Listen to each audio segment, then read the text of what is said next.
Tonight on Bleacher Banter, we break down all things college football and basketball, from Heisman favorites to championship predictions to everyone's favorite segment, the student section. All that and more tonight on Bleacher Banter. We talk NBA playoffs, some Major League Baseball, the start of the WNBA season, the Kentucky Derby, and so much more on this last episode of Sports Buzz. First quarter, both teams kept it close with James Harden playing hard, but the game quickly got out of hand for the 76ers. Even with that dunk by Tyrese Maxey, Philly was still down by double digits at half. The Heat was looking to seal the deal in the third. Tyler Hero was making easy work of that 76ers defense. Up by over 20 points, and Miami is still bringing the heat. Hero to Bam to hit 90 points. As much as the Sixers tried, they couldn't break through the Heat's relentless efforts and would lose the game by almost 40 points. Led by Jimmy Butler's 23 points, 9 rebounds, and 6 assists, the number 1 seed Miami Heat defeated the number 4 seed Philadelphia 76ers in Game 5, 120-85. Welcome back. It is finally time for the student section. Let's roll the tape. Oh, this one is great. I mean, he trips up the first guy. You gotta be the fastest man on the field, come on. Trips up the second Is guy. that the ref? And then the ref gets The involved. ref is coming, watch out. Oh my gosh, and now he's down. Gotta He's be down. kidding me. He's done, he's out. And this, I mean, how cold do you think they are? I would be freezing. Look at all the bodies. That body but heat look at all the is shirtless immaculate. men. Like, let me know how you get that many men shirtless, right? I mean, and then Couldn't be me. Would never be me. 17-0.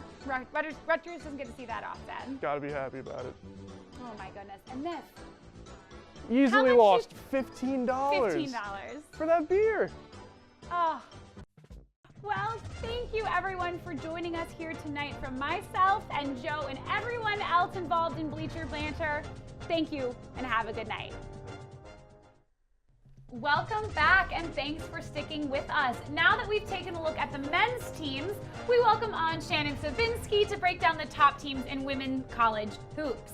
Thank you so much for joining us, Shannon. Thank you for having me. Now, I know that we've talked a little bit in the past about playing historically black colleges. What does it mean for you guys and the players to be able to play some of these HBCUs?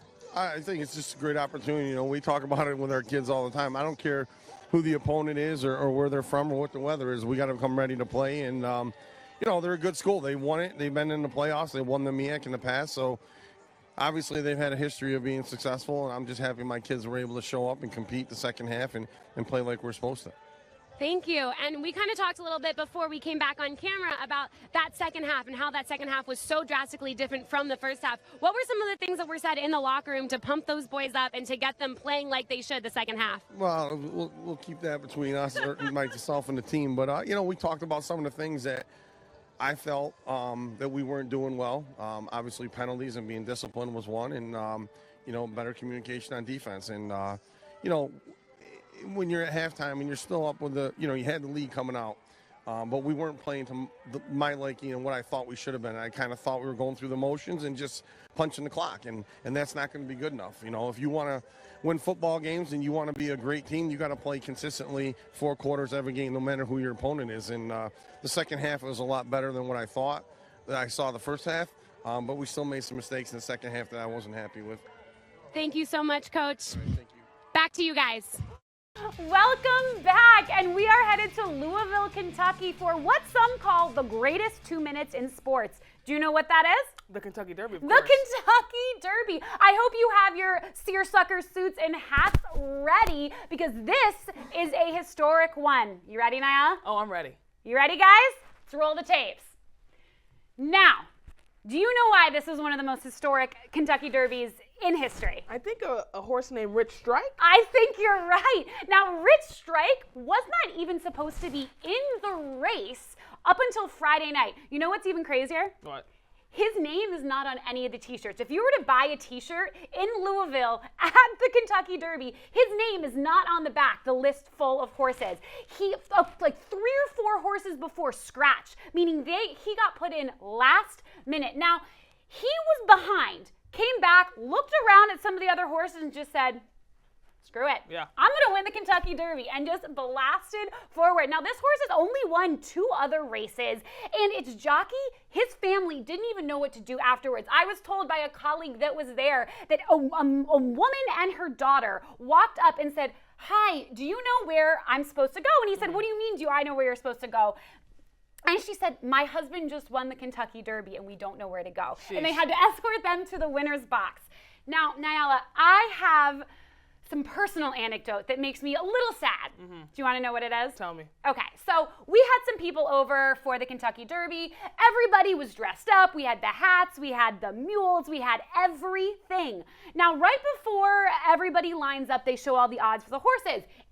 80-1, which is what Rich Strike was, comes up, and I look at my boyfriend, I said, "Dan, put $10 on that." And he says, no, he's trying to get all of his other bets in, the important ones, he says. I was like, okay, whatever, doesn't matter. What happens? Should have put that $10 Should have put that $10 on. We would have been $800 richer. I would have paid my rent for the month, and that would have been nice, right? Well, this, again, is one of the most historic ones ever. It's the largest odds that have ever won, and people all over the place, no one thought this horse was going to win. I also read today that they aren't even sure if this horse is going to run in the Preakness next week because they're not sure. They want to do what's right for the horse. Look at him go. My gosh. Look at him cross that finish line. After the race, of course, he was biting the ankles of the other horses, all this crazy stuff, but look at him go. And with that final finish, that's our final finish on season 8 of Sports Buzz. Niall, it's been a pleasure. It's been a pleasure. And moral of the story, listen to your partners. Yeah, listen to your partners, right? You know, when they tell you to bet something, bet it. Yeah, you'll make some money in it. Thank you to everybody in the back room. Thank you to all of my amazing co-hosts, our analysts, everybody. We'll see you next season.